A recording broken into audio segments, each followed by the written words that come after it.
नमस्कार, मैं दीपक पांडे। नमस्कार, मैं अंजलि रौतेला। हमने विज्ञान और चंद्रयान विषय पर एनिमेशन के माध्यम से अपनी प्रस्तुति देने का प्रयास किया है। 14 जुलाई 2023 श्रीहरिकोटा, आंध्र प्रदेश। इसरो के सतीश धवन स्पेस सेंटर में चंद्रयान-3 का ये LVM-3M4 rocket second launch pad पर लॉन्च के लिए एकदम तैयार खड़ा था। दोपहर 2:35 पर रॉकेट के साइड में लगे दोनों S-200 solid rocket boosters start हुए। ये बूस्टर्स रॉकेट को शुरुआती पावर देते हैं। ये इतने पावरफुल होते हैं कि इन्होंने अर्थ की ग्रेविटी को मात देकर 6,40,000 किलो के LVM-3 को 1600 मीटर प्रति घंटा की स्पीड से लॉन्च किया। लॉन्च के 108 सेकंड के बाद अब एक्टिवेट होता है रॉकेट का ये बीच वाला मेन L110 लिक्विड स्टेज। ये पोर्शन टोटल 2 इंजन से मिलकर बना हुआ है। ये engines liquid rocket fuel use करते हैं, जो कि रिटेज होने से पहले रॉकेट की रफ्तार को 16,500 किलोमीटर प्रति घंटा तक ले जाएंगे। L110 स्टार्ट होने के 19 सेकंड्स के बाद ये दोनों S-200 अपना काम सक्सेसफुली पूरा करते हुए रॉकेट से डिटैच हो गए।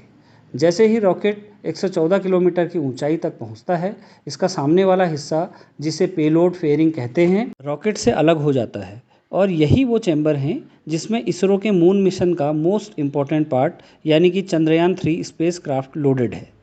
2:40 पर ये L110 लिक्विड स्टेज रॉकेट की स्पीड को 16,500 किलोमीटर प्रति घंटा तक बढ़ाकर रॉकेट से अलग हो जाता है। इस सेपरेशन के महज के 2 सेकंड बाद ही ये C-25 क्रायोजेनिक इंजन स्टार्ट हो गया। C-25 इंडिया का अभी तक का सबसे पावरफुल क्रायोजेनिक इंजन है, जिसमें फ्यूल के तौर पर लिक्विड ऑक्सीजन और लिक्विड हाइड्रोजन का यूज़ किया जाता है।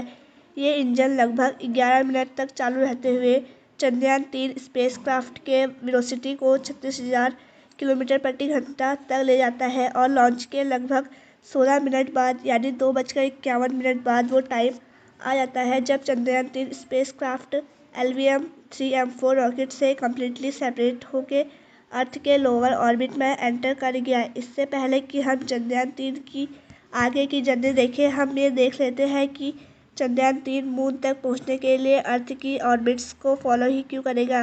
क्या वो सीधा नहीं जा सकता? इसका जवाब है कॉस्ट एफिशिएंसी। इंडिया का LVM-3M4 रॉकेट बाकी कंट्रीज़ की रॉकेट्स के मुकाबले काफ़ी कम प्रोपेलेंट यानी फ्यूल कंज्यूम करता है, जिसके कारण इंडिया मून मिशन की लागत कई हॉलीवुड मूवीज से भी कम रहती है। लेकिन इसी वजह से इंडियंस रॉकेट्स कम पावर जनरेट कर पाते हैं और अर्थ की ग्रेविटी से डायरेक्ट एस्केप नहीं कर सकते और इसीलिए इस क्राफ्ट को अर्थ की एंगुलर मोमेंटम का सहारा लेना पड़ेगा, जिससे स्पेस क्राफ्ट अर्थ के अराउंड घूम के स्पीड गेन करे। अर्थ के एलिप्टिकल यानी अंडाकार ऑर्बिट्स में एंटर करने के बाद चंद्रयान-3 इन ऑर्बिट्स में घूमता रहेगा और ऑर्बिट रेजिंग करता रहेगा। ऑर्बिट रेजिंग मतलब छोटे ऑर्बिट को छोड़कर बड़े ऑर्बिट में शिफ्ट होना। ऑर्बिट रेजिंग करने के लिए ऑर्बिट की इस पोजीशन पर आकर propulsion मॉड्यूल में लगा इंजन कुछ टाइम के लिए फायर करेगा, जिससे चंद्रयान-3 छोटे ऑर्बिट को छोड़कर अगले बड़े ऑर्बिट में घूमने लग जाएगा। और इसी प्रोसेस को फॉलो करते हुए चंद्रयान-3 ने टोटल 5 बार ऑर्बिट रेजिंग की और 17 दिनों तक अर्थ के ऑर्बिट्स में मैन्यूवर किया। एक बात और कि जब propulsion मॉड्यूल का इंजन बंद होगा, तब कम्युनिकेशन के लिए electrical energy in solar panels से जनरेट होगी। 1 अगस्त 2023 को मिडनाइट में चंद्रयान-3 का propulsion मॉड्यूल एक बार और फायर करता है और चंद्रयान-3 अर्थ की ग्रेविटी को छोड़कर 5 अगस्त 2023 को मून की ग्रेविटी में कैप्चर हो जाता है। मून की ग्रेविटी में जाते ही चंद्रयान-3 अपनी ओरिएंटेशन भी चेंज करता है, ताकि propulsion मॉड्यूल अपोजिट डायरेक्शन में फोर्स लगा सके।